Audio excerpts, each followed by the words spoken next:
Good morning guys, कैसे हो? अब आज सुबह सुबह मैंने एक मस्त चीज रियलाइज किया जिससे मैं बहुत खुश हुआ हूँ। क्यों? आपको थोड़ा पहले से बताता हूँ। लास्ट जो मैंने वीडियो अपलोड किया है ना, वो 11:58 PM को किया है। बस 2 मिनट रह गए थे नेक्स्ट डे को स्टार्ट होने से, है ना। तो मैंने उस वीडियो में भी बताया था कि मैं every alternate day video upload करता हूँ। तो लास्ट वीडियो में भी ऑफिस का काम थोड़ा लंबा चल गया था, जिसकी वजह से 9:30 को मैंने वीडियो एडिटिंग स्टार्ट की और हाइपर फोकस मोड में चला गया। नो डिस्ट्रैक्शंस, कुछ भी नहीं, ताकि मैं कम टाइम में जल्दी वीडियो एडिटिंग कर लूँ, टाइटल, डिस्क्रिप्शन, थंबनेल सब बना दूँ और 12 बजे से पहले अपलोड कर दूँ, जो कि हो गया। ये चीज़ मैंने तब रियलाइज नहीं की कि यार जो मैंने खुद से बोला हुआ है कि every alternate day video upload करना ही है, कितना भी डिफिकल्ट हो जाए मैनेज करना है, बट अपलोड करना है, क्योंकि ये मेरा काम है ना। अगर मैं इसकी इंपॉर्टेंस नहीं समझूंगा, मैं इसका इंटेंशन नहीं समझूंगा कि यार क्यों अपलोड करना है, वही मेरे को नहीं पता, तो मैं टाइम पे अपलोड कर ही नहीं पाऊंगा। जो मैंने बोला है उसके ही अगेंस्ट में जाऊंगा। मैं सिर्फ ये काम की बात नहीं कर रहा, बट इन जनरल हमारे जो भी टास्क होते हैं कि यार ये हमारा गोल है, इसको हमें अचीव करना है, बट डिफ़िकल्टीज आएगी, हमें पता नहीं होगा कि कैसे करना है, क्योंकि ऑफकोर्स अभी हम चीज़ें सीख रहे हैं, राइट। बट उसको अगर गिव अप कर दे तो वो हमारा ही लॉस है ना। हम ही अपने अगेंस्ट जा रहे हैं। बट अगर हमें उसका इंटेंशन पता है कि यार हम ये चीज़ क्यों कर रहे हैं, इससे हमें क्या फ़ायदा होने वाला है, if that thing is clear, तो हम उस चीज़ को कर ही लेंगे, चाहे हमें कितना भी रिसर्च करना पड़े या जो भी चीज़ें करनी पड़े उसके रिलेटेड, है ना। जो मैं अब सीख गया हूँ, अगर कुछ इंपॉर्टेंट काम होता है उसके लिए हम जाग लेते हैं रात भर, है ना। जैसे एग्ज़ाम हो गया, ऑफिस का काम हो गया, या फिर कहीं जाना है तो रात को पैकिंग करना है, उसके लिए जाग लेते हैं। बट अगर खुद का काम है, कुछ नया स्टार्ट कर रहे हो, कोई गोल की तरफ बढ़ रहे हो,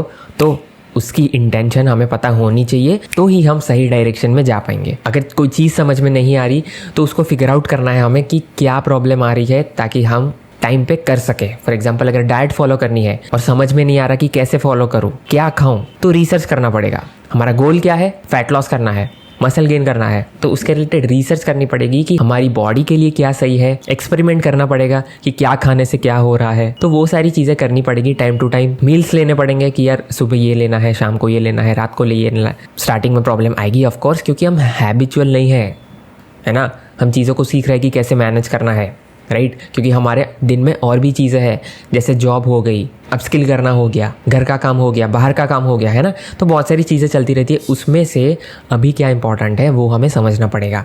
तो इससे मैं ये समझाऊं कि यार अगर मैं 2 महीने पहले वाला मीत होता तो मैं वीडियो अपलोड डिले कर देता, वीडियो एडिटिंग डिले कर देता, क्योंकि तब मेरे को इंपॉर्टेंस नहीं पता था, तब मेरे को इंटेंशन नहीं पता था कि मैं वीडियो रख रहा हूँ तो क्या मैं कंसिस्टेंट रह रहा हूँ, उससे फ़ायदा हो रहा है, मेरे को कुछ सीखने को मिल रहा है, आपको कुछ सीखने को मिल रहा है। वो सारी चीज़ें नहीं पता थी, बट हाइपर फोकस से इंटेंशन रखना पता चला है कि कैसे हम अपने काम में इंटेंशन रख सकते हैं और कैसे हम अपने गोल्स की तरफ आगे बढ़ना चाहिए, और चीज़ों को कब सीरियसली लेना चाहिए, और कौन से टास्क को जिसको अवॉइड कर सकते हैं अभी के लिए वो करना चाहिए, है ना।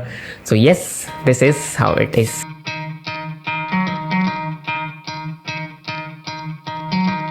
Try to play, but you're never gonna beat me. Look the other way, what I'm doing ain't easy. Bloody hands stained from the people who deceive me. Muddy hands break through the chains, go free me. Looking for change, looking for pain, pulling a mob, pushing a train. I'll never stop, stick to a lane, pick up the pieces and go rearrange. I'll be the best above all the rest, put me to the test and expect nothing less. You check as I'm chess, what's happening next? Yeah. He got the venom, a tangible weapon, no coming in second. This life is a lesson. He got a new engine from pain, that's a blessing. New focus, no guessing, just bold and obsession. All in his possession, you got their attention. I'll leave an impression and take a redemption. Just kill, no discretion. Your mind is a weapon. 11-11, it's time for progression. You could try to play, but you're never gonna beat me.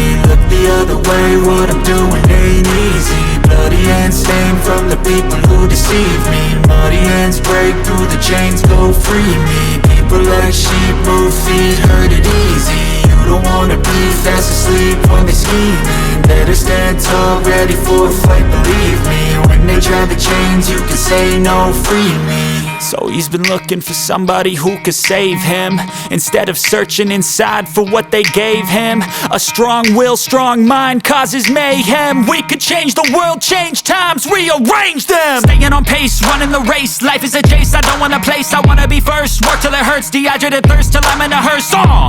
High ambitions and the right mind can take you so far. It's like you lived a few lifetimes. Take off from a break off from the weak minds. They can stay soft. You can change lives, you create thoughts, never waste time. You got one shot, you got one life. Mic testing 1 2 3। तो हम पढ़ रहे हैं hyper focus chapter 5, making hyper focus a habit. इसमें हम आज पढ़ेंगे कि अपने अटेंशनल स्पेस की साइज़ हम कैसे इंक्रीज़ कर सकते हैं, कैसे बढ़ा सकते हैं। अटेंशनल स्पेस क्या है? अगर जो लोग मेरे वीडियोस पहले से देखते आ रहे होंगे उनको पता होगा, मैंने बताया था फर्स्ट चैप्टर में अटेंशनल स्पेस मतलब अपनी वर्किंग कैपेसिटी, अपनी वर्किंग मेमोरी में कितनी चीज़ें रह सकती है एक टाइम पे, जिससे हम अपने टास्क पे फोकस कर सके, अपने टास्क पे अटेंशन दे सके, ताकि दिन में हमारे जो भी टास्क है उसमें ज़्यादा प्रोडक्टिविटी अचीव कर सके, है ना। तो अटेंशनल स्पेस की साइज़ हम कैसे इंक्रीज़ कर सकते हैं नेचुरली विदाउट एनी मेडिसिन। तो देखो, पहले तो हमें समझना है कि अटेंशनल स्पेस की साइज़ इंक्रीज़ करने से क्या फ़ायदा होगा। उसी के बाद तो हम देखेंगे कि ये कैसे होगा, है ना। तो अटेंशनल स्पेस इंक्रीज़ करने से ऑफ कोर्स हमारी वर्किंग मेमोरी बढ़ेगी, हम ज़्यादा अटेंशन बना पाएंगे अपने टास्क पे, है ना। फॉर एग्जांपल कोई कॉम्प्लेक्स टास्क है जो हम नया नया सीख रहे हैं, नई नई हैबिट बना रहे हैं, तो उसको सीखने के लिए हमें ज़्यादा अटेंशन चाहिए, राइट। तो समझो कि अपनी अटेंशनल स्पेस अभी लिमिटेड है ना, जिसकी वजह से हम कम टाइम के लिए फोकस कर पाते हैं। बट अगर अटेंशनल स्पेस बड़ी हो जाए, इंक्रीज़ हो जाए, तो हम ज़्यादा चीज़ें उसमें डाल सकते हैं, है ना, ज़्यादा टाइम तक फोकस रह सकते हैं, जिसकी वजह से हम कम टाइम में बहुत कुछ सीख सकते हैं। फॉर एग्जांपल अगर हम कोई नई स्किल सीखते हैं तो उसमें इंपॉर्टेंट है कि हमारा अटेंशन क्वालिटी अटेंशन हो, है ना। तो अगर अटेंशनल स्पेस बड़ा होगा तो ऑफकोर्स क्वालिटी अटेंशन तो आएगा, हम ज़्यादा देर तक फोकस कर पाएंगे, हम ज़्यादा कुछ सीख पाएंगे। उस टास्क में अगर हमें ज़्यादा सोचना है तो वो भी सोच पाएंगे, ज़्यादा आइडियाज़ लाने हैं तो वो भी आएंगे, है ना, क्योंकि अपना अटेंशनल स्पेस बड़ा है। पर जो काम की चीज़ें नहीं है उसको हमें नहीं रख रहे हैं, राइट। हमारे टास्क के रिलेटेड जो भी हमें चाहिए, जो भी हमें सोचना है, वो सारी चीज़ें हम कर सकते हैं, ठीक है। अब बात आती है कि हमें अपनी अटेंशनल स्पेस को कैसे बढ़ाना है। इसके लिए सबसे इंपॉर्टेंट चीज़ है माइंडफुलनेस। माइंडफुलनेस मतलब हमें समझना है कि अपना माइंड कब फुल हो जाता है। इसके रिलेटेड पहले भी बताया है ना।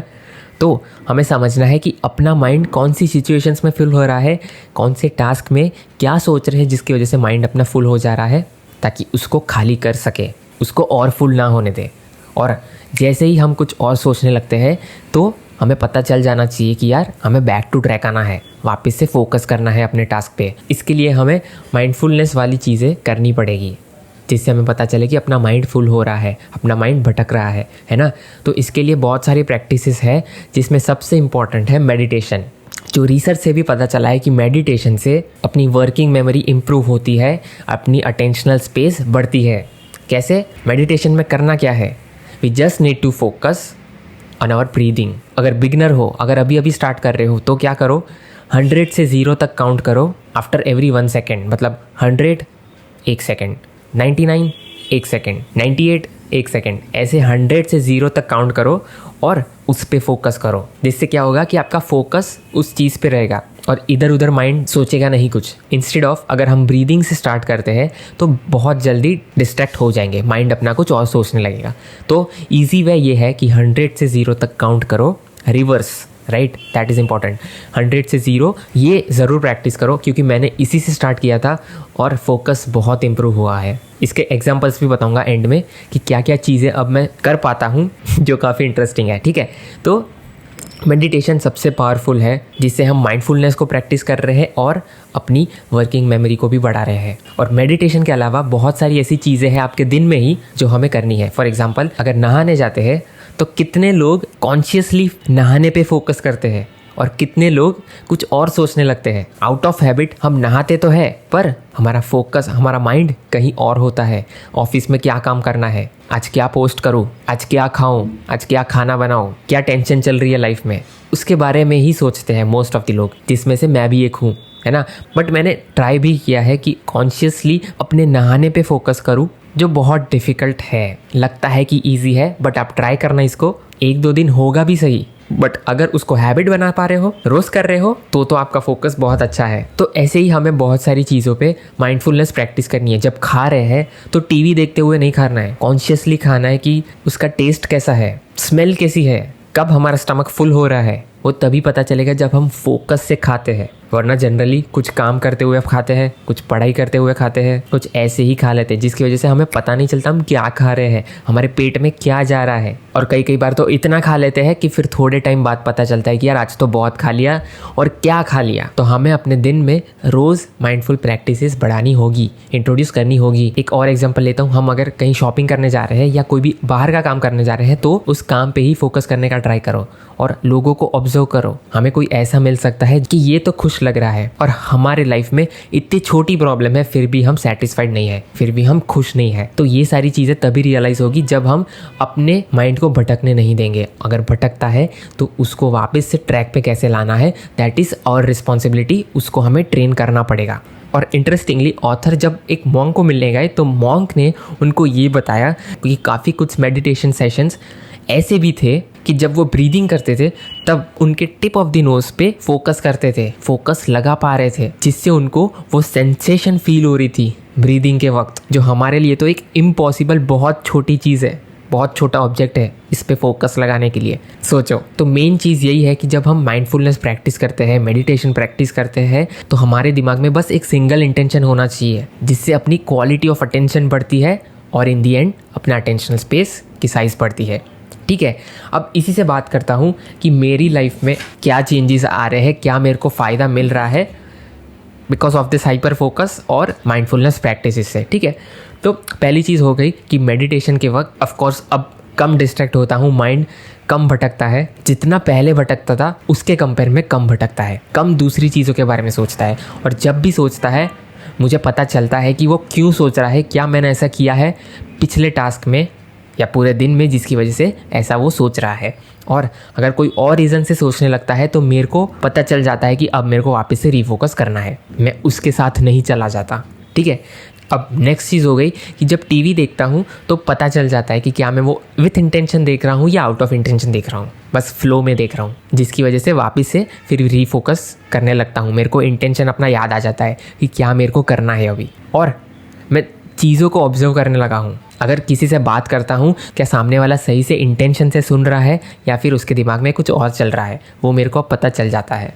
दूसरी चीज़, ऑफिस के काम में भी या फिर कोई भी काम में भी जब टाइम पास होता है, मतलब अगर कुछ इनपुट नहीं मिल रहा या आउटपुट नहीं बन पा रहा, तो मेरे को पता चल रहा है कि यहाँ पे आई एम नॉट नीडेड। अगर हम इनपुट नहीं दे पा रहे, आउटपुट नहीं ले पा रहे या किसी को आउटपुट मिल भी नहीं रहा, तो वहाँ रहने का अपना फ़ायदा क्या है वो हमें पता चलना चाहिए। ठीक है, जो मेरे को अब पता चल रहा है। और लोग जो बात करते हैं वो भी पता चलता है कि क्या उसका इंटेंशन है, क्या वो करना चाहते हैं और क्या वो अभी कर रहे हैं वो भी अब समझ में आ रहा है। एंड यस, जो पहले मेरा रात को फोकस नहीं बनता था वो अब बन रहा है। रात को भी मैं फोकस मतलब हाइपर फोकस मोड में जा पा रहा हूँ, डिस्ट्रैक्शंस कम कर पा रहा हूँ, जो मैं पहले नहीं कर पा रहा था। और ड्यूरिंग एक्सरसाइज भी माइंड मसल कनेक्शन बन रहा है, जो बहुत इंपॉर्टेंट है। मेरे को पता चल रहा है कि क्या जो मैं एक्सरसाइज लगा रहा हूँ उसमें फील आ रही है कि नहीं, क्या मैं फोकस से लगा रहा हूँ कि नहीं, या तो फिर जस्ट आउट ऑफ हैबिट लगा रहा हूँ, which is again very important. पर इसके साथ मैं मेरी साइड से भी एक पॉइंट और ऐड करना चाहता हूँ, जो मैंने खुद ऑब्जर्व किया है, खुद एक्सपीरियंस किया है उसी से।